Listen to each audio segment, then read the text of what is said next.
Hello and welcome to Where Are They Now? I am your host, Heather Lindstedt from the class of 1985, and I'm very excited, I should say, about our guest today, Michael Couto from the class of 1977. Welcome, Michael. Hey, nice to be here. Yeah. Nice to be back. Nice to be back. Well, the funny thing is you're actually right back, right? I mean, Right this is kind of where you started your career. You were kind of talking about this studio and was it at Parker School? You were here at Parker? Parker. It wasn't TV in Parker. Okay. The strangest thing was I just liked to get out of writing English papers. Okay. And so I came up with this idea that if I could make a movie, would my teacher accept that instead of the paper? Yep. And she said, yeah, how are you going to do that? I said, I don't know, I'll figure it out. Because my dad had just bought a Super 8 film camera. Yep. The trouble is, back then, Super 8 film was very expensive. And it's very different than what kids think today, or even adults think today. In Hollywood, you know, when you start the film camera and you hear that, what we say is that's shooting quarters out the lens. You know, every tick is a quarter, and you just, and there's hundreds of dollars a going. Yeah. Well, 16 millimeters about half that. It was 10 cents. And Super 8 was like shooting nickels. So when I'm shooting my friends, it's nickels going out. Now, I'm just a kid with a paper route. So, I can't really have a film career here. But the folks that were running this facility, and we're not really sure who they were. There was a television facility at McCarthy. I was here at 12 or 13 years old. Yeah. And the teacher just said, hey, these guys down in this room, maybe you can get some film from them. And I just stumbled in, and I can't remember who was here, but they gave me the film. Yeah. And they gave me the little editing tape, and they showed me how to splice the film, and they said, go ahead, kid, take off. And I just ran off. And what did you get on that paper? Do you remember? Slash movie, slash, I can't remember exactly, except that I did a few of them. The teacher thought it was a gas. Yeah. There was something, and I just can't recall the details, so I don't want to be wrong about it, but something about showing it to the Massachusetts Teachers Association or something. Really? She thought it was such a cool thing. Right. And this is the, I guess, late 60s, early 70s. Yeah. So why did your dad have the camera? He bought it just for the family. Did he? Okay. It was just a little cheap Super 8 camera. Right. So he bought it, and I played with it a little bit. And then, he gave me one roll of film, and they said, you're done. That's it. You're done. So then I got the film. And then, so I made the film, and for some reason, we had to study it was the Bible as literature? Do you remember anything like that? My mind might be a little foggy on that too. I don't know. Because all I know is that the paper was on the Exodus in the Bible. Yeah. And so all I remembered was that I had seen the Ten Commandments with Charlton Heston. And I said, okay, I'll just do that. And I took the camera out. I got my friends dressed up in bathrobes. I got my cousins to wear grocery bags on their heads cut out with cardboard swords. And I just did this improvisational thing, recorded music, a narration, timed the film with it, and it was a hit. And that was my first hit at 12, 13 years old. And I thought, wow, this is something I can do. I can tell a story. So through that, the next time you took English, when you moved on to Chelmsford High, and you said to your 9th grade English teacher, can I make movies? This is my thing. Yeah. Did that go as well? No. That was one sweet teacher that was here who was, remember, a lot of the teachers were coming out of the 60s, and it was very radical, right? And they were really, I think we had a lot of hippie teachers here in Chelmsford that were just open to, let's do something different, let's do something new. Right. And getting a kid to find his or her passion and exploring was where their head was at. And that was just wonderful. So the high school teachers, no, they weren't gonna, I couldn't get away with that. I tried other stuff, believe me, I was a very mischievous kid. It's interesting that you said that because I think Peter Reynolds. I think he's in and around your same class. 1 year behind me. I know okay. Peter and Paul. So Peter and Paul, I've spoken to them. Actually, I use some of their software design for animation for our school system. But but they said the same thing. And Peter had said that, he had a math teacher who was like, well, okay, math's not your thing, but you can draw it or figure it out through math and use your art skills. So clearly, though, maybe some of your English teachers not at the high school, but they still probably pushed you in a direction that you felt like you knew where your passion was, and they weren't going to stop you from They weren't going to stop me. We were the first class to go into the new high school, and everything was just a little weird. They were still fixing the place. They were still painting some of the walls. Yeah. So we were the very first class in there. I do recall everybody was a little unsettled. There was a teacher, English teacher, Bob Hazard, Mr. Hazard. Yeah. And he was great. And he loved Monty Python. And he would take rock and roll songs and say, hey, this is poetry, let's analyze this. And I thought that was fantastic. And so we had a lot of teachers like that. Again, I think looking back, these were like hippies that said, hey, let's change the world by teaching and bringing out a new generation of people who aren't used to that aren't going to follow the formulaic way of going through school. But also let the students have their voice. Yeah. And if their voice isn't exactly, writing it down, it's yes. making movies and those kind of things. Yeah. Pardon me, it's funny that it was a Peter or Paul, I can never remember which one, said something about a math teacher. It was Mr. Fenton. I just remember some. Yeah. And he taught an algebra class. And this was a delightful man. And I never really liked math. I wanted to make movies. Right. And there was something about algebra that it wasn't a math class. It was more like he was trying to encourage us to think about sort of the philosophy of algebra. Mm-hmm. Well, this equals that, and it's rational, and I did really well in it, and I didn't know why. And then I think later in my other math classes, I went back to being bored. But that one teacher, he brought some kind of passion to it, and as you said, he kind of saw me and said, well, wow, you're good at this. Wow, you can really do this. And I felt really proud. I love that. We were so lucky to have that here. Right, and I think you mentioned, though, it seems like that was the path. I mean, we have a beautiful performing arts center now. Now. Right, but I think it's because of students that have been coming through that, hey, this is what we're going to do. I've had an opportunity to, I'm sorry, I forget who we interviewed, but he does staging and settings and stuff like that. And he said that with the drama department, he said, oh, I want to make that move 360. And they said, okay, if you think you can make this move 360, and that's, Right. Right. But I think we don't have that unless we've always had teachers pushing students that wanted to be creative and students saying, this is really what we want to do. Yeah. And you follow it. But then you after high school, you went to UMass Lowell. Yeah. And was filmmaking still what you wanted to do, or? Yeah. So it's an interesting story. So I did the little filmmaking thing here.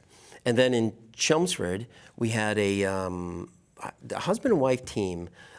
Jean Morrow, I believe, was the media teacher, and her husband, Jim, I don't know if he was just running the television facility, but that's where people like Peter and Paul and myself and everybody gravitated to, because that's the only thing we had for creativity and the drama department. Unfortunately, the drama department wanted to do a lot of musicals, and musicals are okay, but that just wasn't my thing. I wanted to tell stories. And so I found that TV operation to be just wildly exciting. And again, Jim and Jean, I got a feeling looking back that they were part of that 60s counterculture. Hey, now we're going to let young people tell their stories.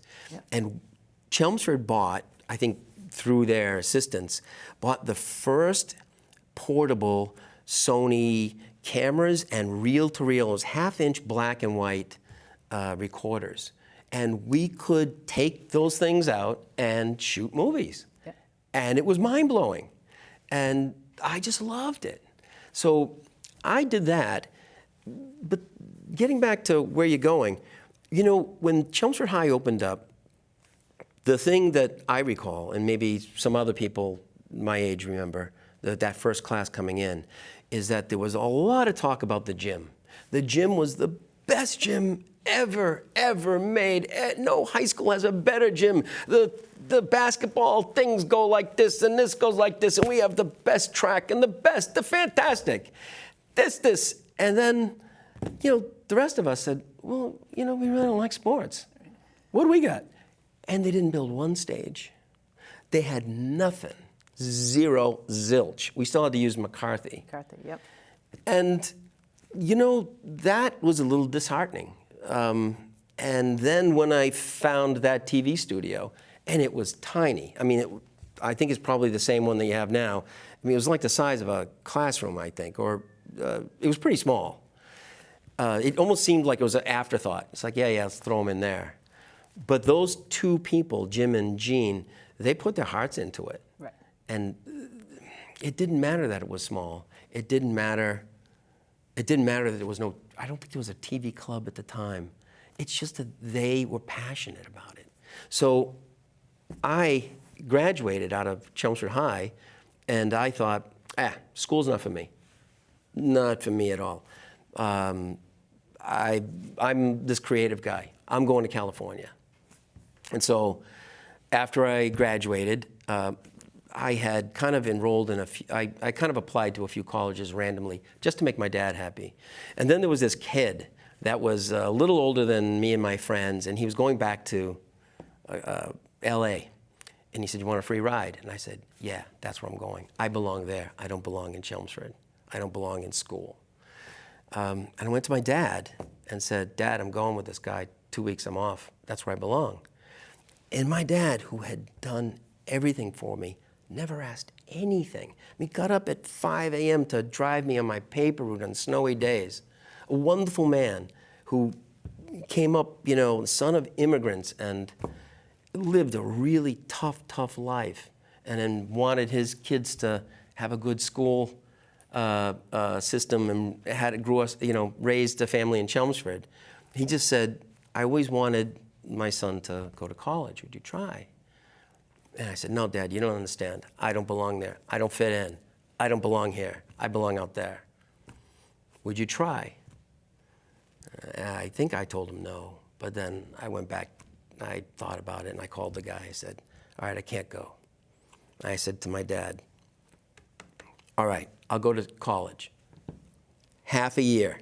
I'll do it for half a year. I'll just try it, okay? Deal? And if I don't like it, if it's not working out, I'm off to Hollywood. And he said, great, do it. So so that's why I go to ULowell. Yep. It's close. Yep. I don't care. I'm out of here in 6 months. I'm an undeclared major. All I know is I can do this story thing in the movies. They asked me, what classes, I'm sitting down with a guidance counselor, what classes do you want to take? Do you make movies here? No. Yeah, I don't care. Well, you got to take something. Just pick it. I don't care. Really? I said, I'm out of here in 6 months. And so they gave me some general classes. I go into this class called Western Civilization. Sounds like it's going to be a blast. Open up a book, and it's Plato's Republic. Yeah. And these guys are talking about what's important in life, and they're, it's fascinating. And I had always been accused by my friends in Chelmsford High, Michael, you think too much. You think too much. That's your problem. You think too much. And here are these guys in this book that were thinking too much. And I went up to the teacher. I said, what is this? He said, it's philosophy. I said, really? She said, I see you're an undeclared major. Maybe you want to sign up to be in the philosophy department.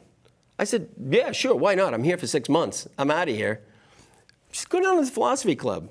I go down there, and I walk in, a freshman, I just learned what philosophy is an hour ago. They're all sitting around. They say, "Oh, welcome. We have to pick the philosophy club president. Do you want to be philosophy club president?" I said, "Well, what do I have to do?" Nothing. The school gives us $200 a year. We take a faculty member to the Old Worthen bar. We buy beer and we talk philosophy once a month or something like that. I said, "Sign me up." Sign you up. Changed my life. Fell in love with academia. Yeah. And you just never know where life's going.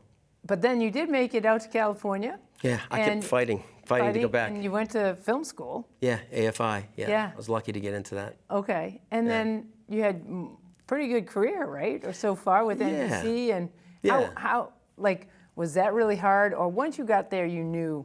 Because this actually is kind of interesting because Lance Wilder, with The Simpsons, Yeah, the animation, Yeah. he did the college thing. Yeah. But he said the week after he graduated, he said, "I'm out of here. I'm heading to California." Right. So it's kind of like I went, I actually took a little bit, but then you get out there. Yeah, I tried to pull both together. Yeah. Back then there was interactive media technology. That was the hottest thing. And the MIT's Media Lab was involved in that. Harvard was doing it. Yeah. So I wanted to get into the Media Lab. Just like CHS, I guess it's just my life. It was just built and they were just about to open it. And there was no way I was going to get in. I mean, they had a waiting list of MIT students. It was grad school, so MIT students had to be invited. But there was a little known program between Harvard and MIT where Harvard students could take MIT classes. So I got into the Harvard Ed School and did half my classes at MIT's Media Lab. And it blew my mind and it was fantastic. And I got to use the intellectual part with the creative part. So your dad got to see you graduate from UMass Lowell and Harvard. Yeah. He died 6 months after that. Really? It was amazing. It was amazing. Wow. Because I was the guy I was, he was always worried that, what's Michael gonna do? What is he gonna do? But you did it. I did it. Made him happy. Yeah. So have you created anything that I could talk about, we know about, or you're always behind? Well, you've got to be creative, so you've been behind the camera. Yeah. So what kind of successes have you had? So you learned to be humble in your philosophy. Maybe, yes. The film school thing is a wild. AFI is a pretty tough program to get into as a director. They only take 28 a year. And there's hundreds, maybe thousands now that apply. So when you get in, you're just right down the chute of the Hollywood system. It's not much to get an agent, lawyer, the whole thing right after that. What I tell people is that I got to Hollywood 5 to 10 years too late and 5 to 10 years too early. There was just this dead spot around let's say 1990 to 1998, where the indie films of the 1980s just blew my mind. They were great. I mean, Spinal Tap had come out, and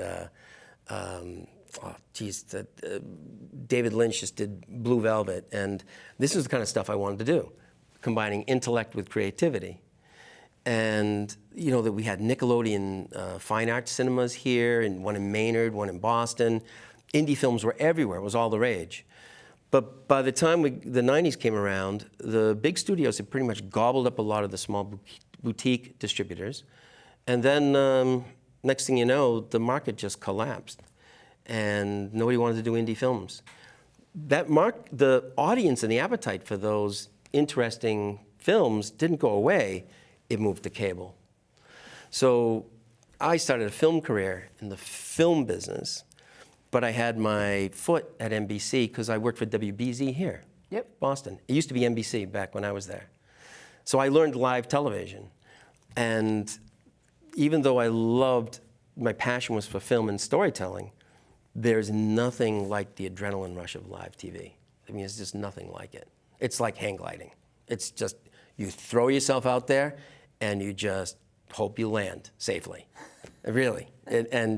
Once the clock hits and you've got millions of people looking at you, you just can't make a mistake. Right. I just really loved that. I learned it at BZ here in Boston. When I went to Los Angeles, I needed work. And there was a bunch of Boston guys at NBC. And they said, oh, yeah, we remember you from BZ. Yeah, come on. And then I just started slowly, as the film business started to move away from the stuff I loved, I just went more into television. And yeah, that's sort of how I did it. I kept both for a while. Yeah. And I made a couple of indie films. It's tough. You couldn't, at the time, you couldn't do a film for under $250,000. Right. I mean, the one I shot that was 90 minutes, 2 actors, no sets because it was out in the woods. Just the film itself, the quarters, Yeah. $100,000. $100,000 just for the film. So you had to convince somebody to give you that money. And then then you still have to pay for all the actors and all the crew and all that stuff. So you can't do, it's really hard to do challenging, fun, crazy stuff. But you did something crazy. You headed over to Cambodia. Yes. And why? Strange story. I come back to Chelmsford because I'm living in Los Angeles for, it's about 25 years, I guess. But always come back for Mother's Day, and usually one other time, try to come back twice a year. One day, I'm just driving around Lowell, looking at the place where I lived when I went to ULowell, and there's all these Cambodian restaurants, but I didn't even know they were Cambodian. I was hungry. I walked into one, and it was the first time in my life that I walked into a restaurant. There was nobody there. It was like 2:30 in the afternoon on a weekday, and I sat down. There was a group of people in a corner, all Cambodians, and they're thinking, who's this stranger?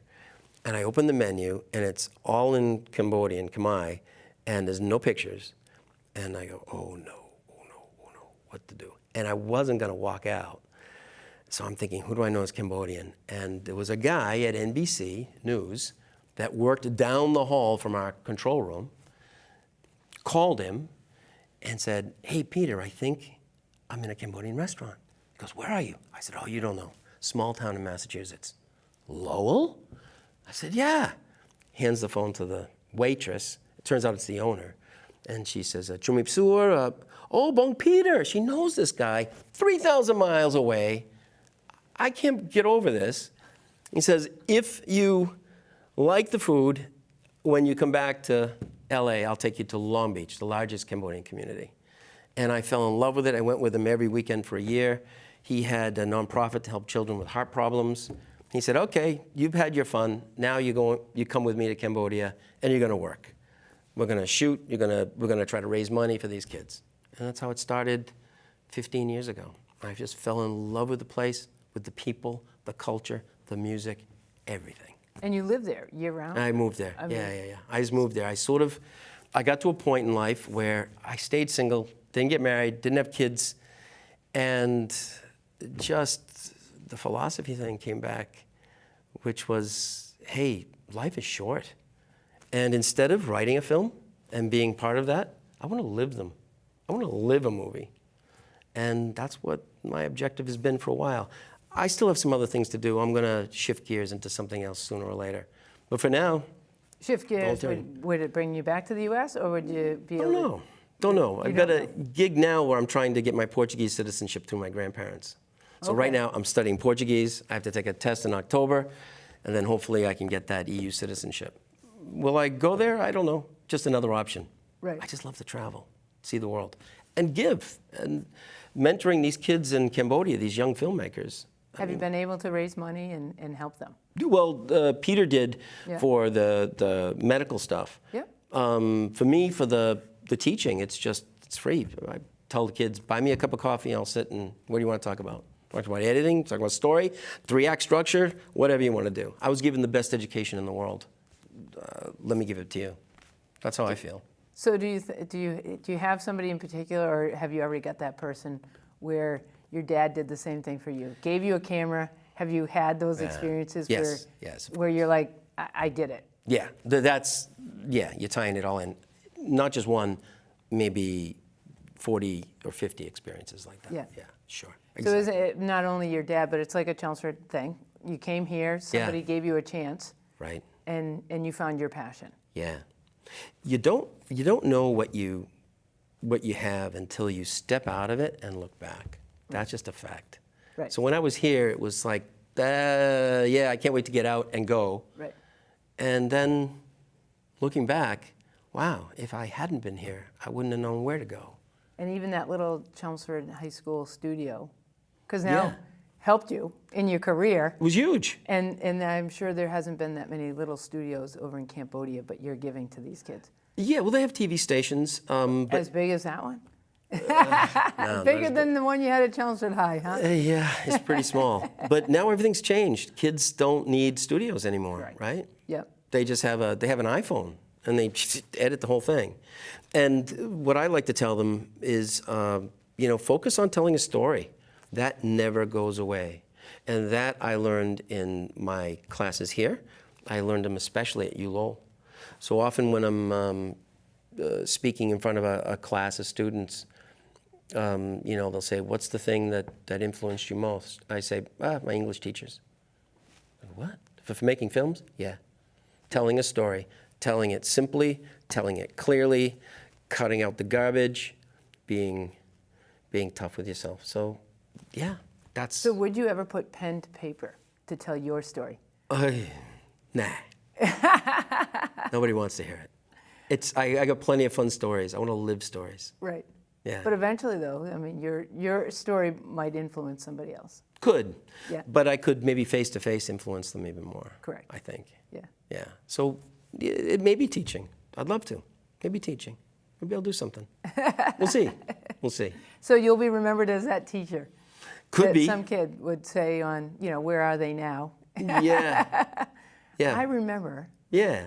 For sure. There's a lot of young Cambodian kids that will think of me that way. Yeah. Yeah. That open their eyes to something. That's a wonderful thing, right? Yeah. To give back. And I think you're right. It always comes back full circle if you give. You have to. Yeah. If you come Yes. around, so.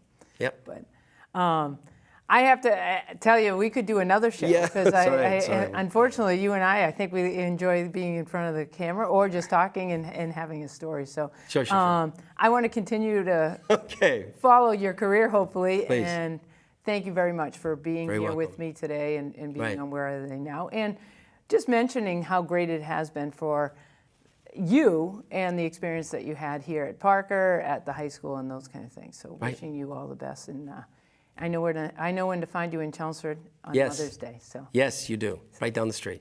thank you very much for being here, and to everybody for joining us here on Where Are They Where Are They Now? Have a great day. Cool. Oh.